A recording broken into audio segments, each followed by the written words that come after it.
Welcome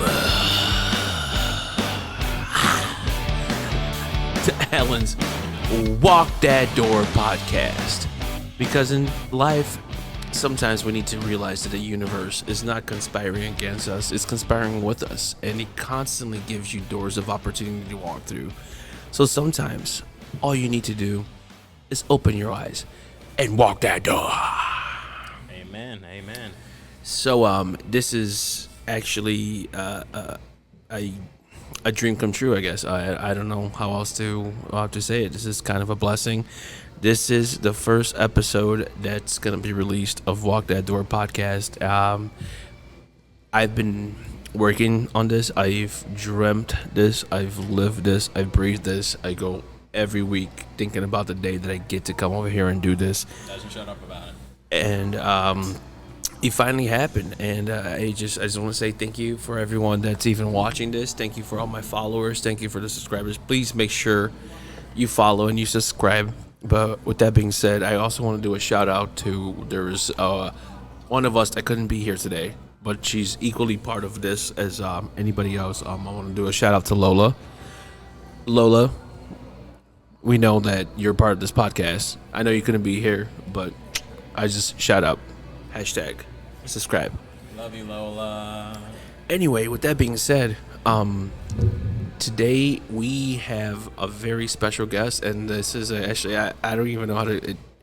He is honestly only doing this for me. He has so many better things to be doing right now on a Sunday. He really does. He really does. I asked him to come to my podcast, and we're running late, and we made him move furniture. I made my guest move furniture. This old man move furniture. And I just want to say today I have Will Chapleau. Thank you so much for being part of the podcast. Thanks. Glad to be here. They love you. Eat it up. And then we also have our Executive producer, Matthew Dill. engineer equipment, everything. But so yeah, guys. Unfortunately. So bear with us. This is our first episode. We're going to learn as we go, but we're going to have fun. Baby. So just in case you haven't watched the promo video, I have a job, and my job allows me to meet people from all different kinds of walks, all different types of dirt. I can tell people from Brazil dirt, people from Mexico dirt, people from Chinese dirt.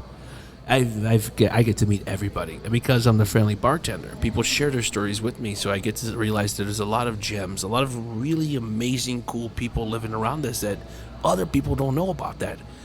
And I really just wanted to use this platform to shine a light on people I find amazing. So my podcast is going to be me cracking jokes and interviewing people I find amazing. So today we have Wilfred Chapleau. Oof, edit that. We won't, but it's okay. I will. So thanks for coming in, Will. Thanks for coming, Will. Good to be here. Thank you. So, Will, tell us a little bit about yourself. Okay, I'm a retired fire chief, trauma nurse specialist, paramedic. After roughly 39 years as a educator, training paramedics, EMTs, doctors and nurses. 47 years of being a paramedic, 35 years of being a trauma nurse.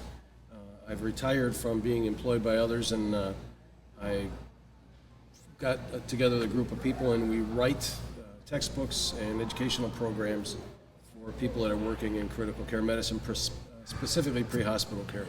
That's awesome. Do you deal with daddy trauma? Daddy trauma? Oh, no. Sorry. I love being behind this board. This is so much fun. I feel like I have so much It's going to be an power. interesting night. Yeah. Don't overuse the buttons, though. Okay, so all jokes aside, so how did you get into this? How and I know, and just so everyone out there, we've had a pre-rehearsal practice, and we've already kind of covered this, but I want everyone out there to know who Wilfred Chapleau is, the third. So how did you get into being this, trauma nurse, being retired fire chief of police, fire chief of Chicago Heights? Yep, Chicago Heights Fire. Yeah. And married to an amazing woman Yep. that you get to try. Yeah. Boy, And I'll say. Yeah. with beautiful looking grandchildren. Yep, we got six 6 grandkids, a bonus grandkid. He said a bonus. Yeah.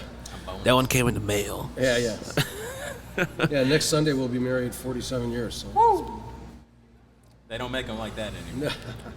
No, they No, don't. but so yeah, how did you get started? How did I guess what I'm asking you? Let's talk about your childhood. How was your growing up? How was growing up? How was your mom? How was your dad?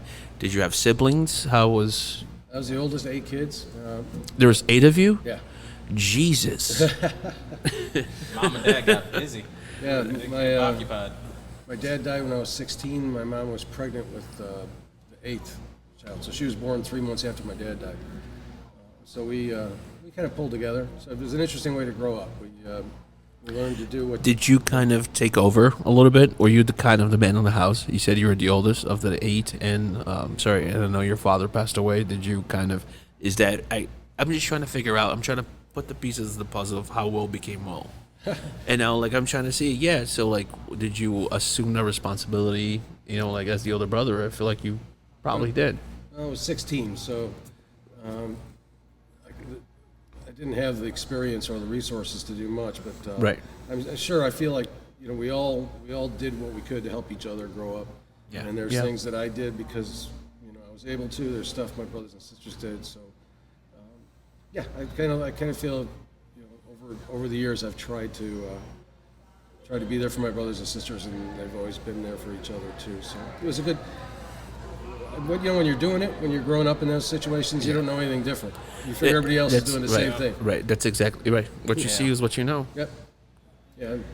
No complaints. Are you still in touch with your siblings? You guys? Matter of fact, we're a bunch of us are going to the Outer Banks together for a week. We're coming in from all over Yeah, the a place. bunch of us. There's 8 of you. Now more. Right.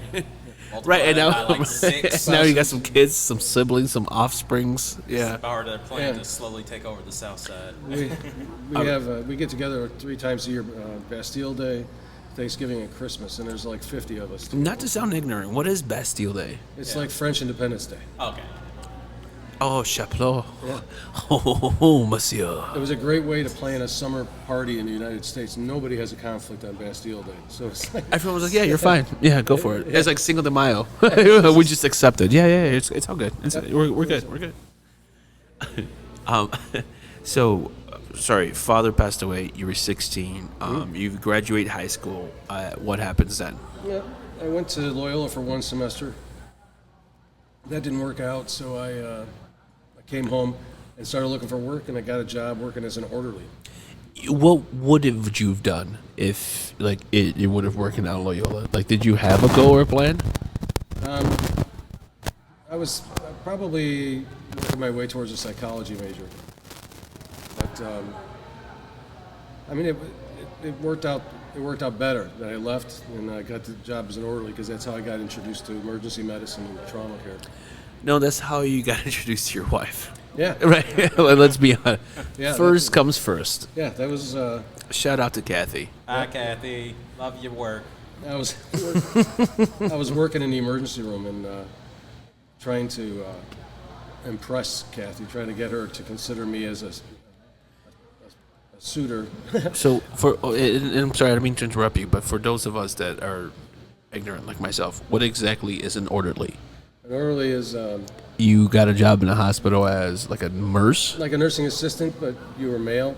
A nurse. Yeah, a nurse. So they had us. You had to do stuff, Nasty stuff?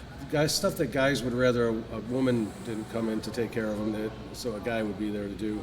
Yeah. And then for some muscle, when patients were problematic, but it was like being a nursing assistant basically. And no diploma, nothing was required. You could just nope. They hired you, they trained you for a couple of weeks, and then put you to work. All right. Everything else came It's from kind there. of awesome, It's yeah. like, yeah. Everything else came from there, though. I got a career. I met my wife. That's how I started drinking coffee because I was spotted her. I'm trying to get to know her, and I noticed that she comes into the break room across from the emergency room where I worked every day for coffee before she goes to work. So I started going in there and buying this bad machine. How does she coffee. like her coffee? Black. If I was gonna say, if you really know her, but you didn't even let me finish. You do This is really know her. sweet. I was like, how do you, It's if been you really know 47 her? years, of He's like, course she black. knows I her. was like, damn. Okay, fair enough. Yeah, so that's when I started drinking coffee because I knew she'd be in there drinking it, and that's how we started talking. And asked her out, she said no, and then She just said no, like straight shot you down. Like yeah, she had another guy at the time. So. Oh, Hey, it's always baby. that other Yeah. guy. You know, you miss 100% of the shots you don't take. Michael Jordan. Wayne Gretzky. I wore her down though. I kept She got tired of me. Eventually, she's just like, yes, Yeah. just yes. Well, So what she said yes to the first time was to go. I just got an apartment and we were having a Christmas party for our friends and what was this? Chicago Heights. yeah, Chicago. Yeah. Yep, right across the street from the hospital. And went shopping for Christmas ornaments and they wouldn't take my check. So the first time I ever. I went shopping for Christmas ornaments and they wouldn't take my check. And this is 1974. Jesus. And it was $147 at Carson's, and my wife covered it. Well, my future wife covered it. Is Back then- Carson's even in business right now? No, No, neither is that check. no. Neither was that check. Will. Cheers, everybody's gone. You made her pay. That was a test. Kathy, you passed. She put up with a lot. She paid my tuition for paramedic school. She did everything in the beginning. See, that's amazing. Yep. That's amazing. That's do you, love. all jokes aside, because we are gonna, I do want to dwell into all the things that you've done. Questions about your job, but would you account your success, or at least the drive, that Will Chapleau has? Would you account that for your wife? Oh, she's Would you say She's supportive. would you say she's the spark that lit the flame under Will? she's the reason. That like gives you a purpose to take risks and to do things, and we kind of complement one another. I was like, she was very tolerant and supportive of me, like always saying, we're going to try this, and I'm going to do this. I'm going to quit this job and take this job, and all along she trusted me to make decent choices, or at least to be able to recover if I made a bad one. And that was. And we've known you made some bad ones. Well, yeah, I'm just kidding. I'm totally kidding. not everything works. It's like if you don't fail, you ain't trying. So Like, this podcast probably isn't going to work. So we try. Well done. Nice. Okay. No, because like seriously, so like we are, like we're gonna be based on comedy, and I know you love us and we're comfortable with each other, but we do. I want to get to know the steps, I guess, like the pieces of the puzzle that made the mosaic of this wall that is Will Chapleau. That's what I was asking about your family, your wife. So all of this built into that. You were an orderly. You saw her. We wanted coffee. You wanted to do better because she was higher than you. She had a PhD. You said, right? Correct? she's a physical therapist. Yes. Okay. Sorry. And you wanted to be higher, and then let's go from there, because I want to get into how did you even become a firefighter, and then how did you become one of the first EMTs ever? I've done research on you. You're on Wikipedia. I changed some of the stats because anyone can change it. It's public. He's your top editor. I have a on Wikipedia. I didn't know that. I you're looking made at the one. top editor. I made one. I made one for you. Well, maybe I should have read that before I came in here tonight. No, I'm not sure if you do or not. I don't know. I'm just kidding. But yeah. So all right, Kathy, orderly, doing better. She had a guy. Where do we go from there? Well,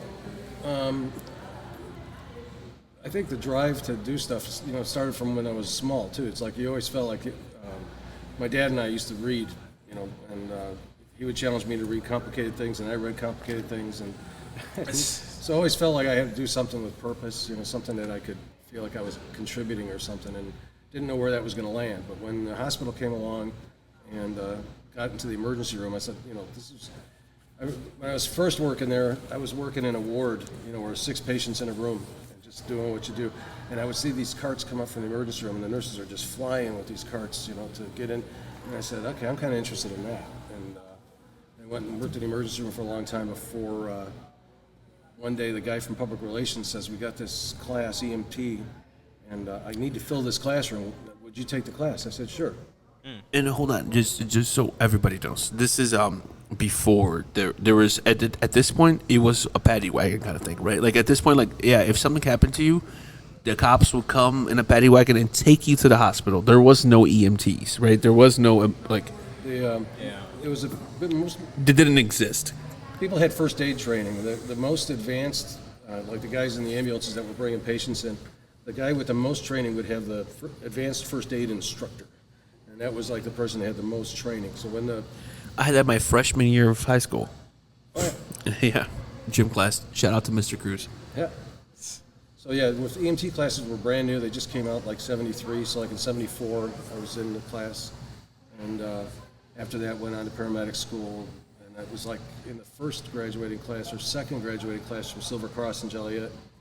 So it was all brand new. Like when I tested, You were for lack of a better term, you were a pioneer. You were Lewis and Clark following Sacagawea. I did. You were following. No, but all jokes aside, you were a pioneer of this. Like you, I mean, like you were one of the starters. I know you're humble, so I know it's hard for you to take compliments, but you were one of the firsts. I didn't invent the thing, but when I saw the thing, I jumped on, and so When I see things, I jump onto. So. And you innovate now too, so you contribute to the field. So that's yeah. great. In the '80s, I had been working full time as a firefighter paramedic with the Heights, and I took a course at the hospital, and one of the guys there said, "You should be a teacher," and actually offered me a job teaching the program, the emergency medical technician program for Prairie State in St. James, and I took it in 1984. And once I started teaching, got involved in curriculum development and writing, it all just kept building from there. I went to nursing school because I didn't feel smart enough. I wanted to learn more than my students that I was teaching them. And I swear to God, I was gonna ask because I'm really impressed. But also, it's like you got this far with no degree, like back. Yeah, I mean, experience. I got 2 associate degrees from Prairie State. One in fire science administration, and the other in nursing. Okay. And then I was in a bachelor's program through Western for fire science administration. But Were you with I didn't Kath finish. then? Yep, that was Yeah. all while we were married and having kids. Oh, so this is during. So she's literally supported you after marriage. Like that's awesome. That's awesome. Okay, so then that leads to you're one of the first EMTs. You take the classes in Joliet, and then where do we go from here? And I remember you telling me, and this is what I want people to know.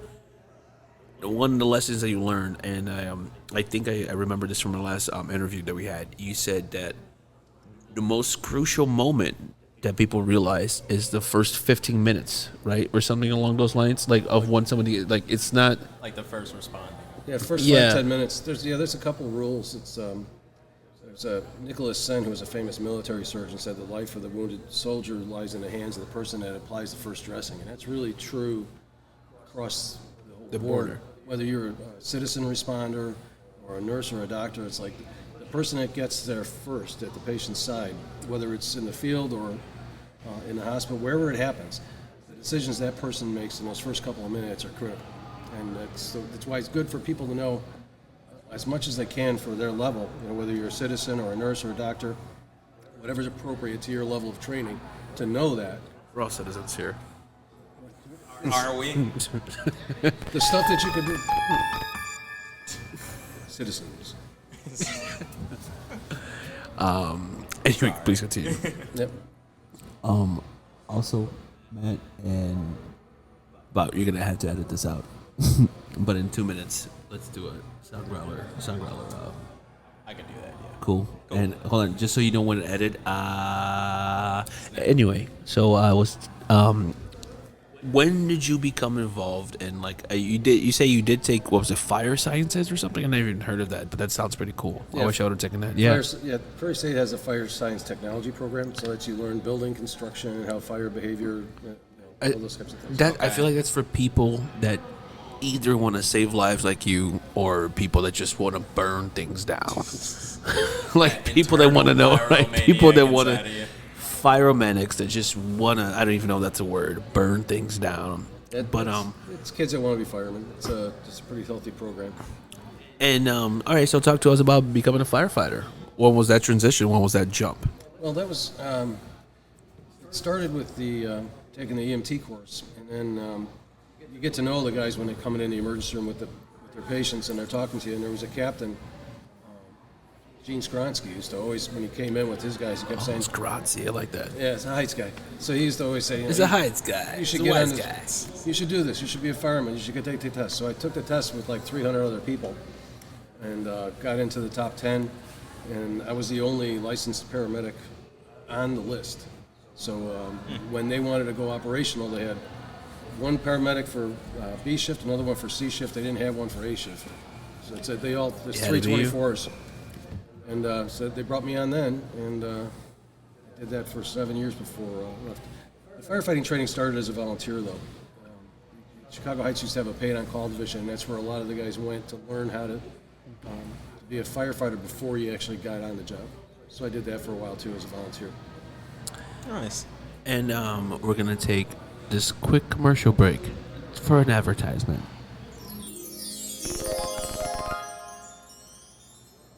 Well, I gotta tell you, sometimes life can be really, really rough.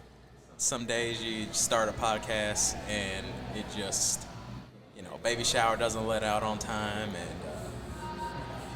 you're still hungry, you're hangry even. That's why it's a good thing that all that happened today at Sound Growler. Because let me tell you, you can get the best beer, the best burritos, the best elotes in town on the south side.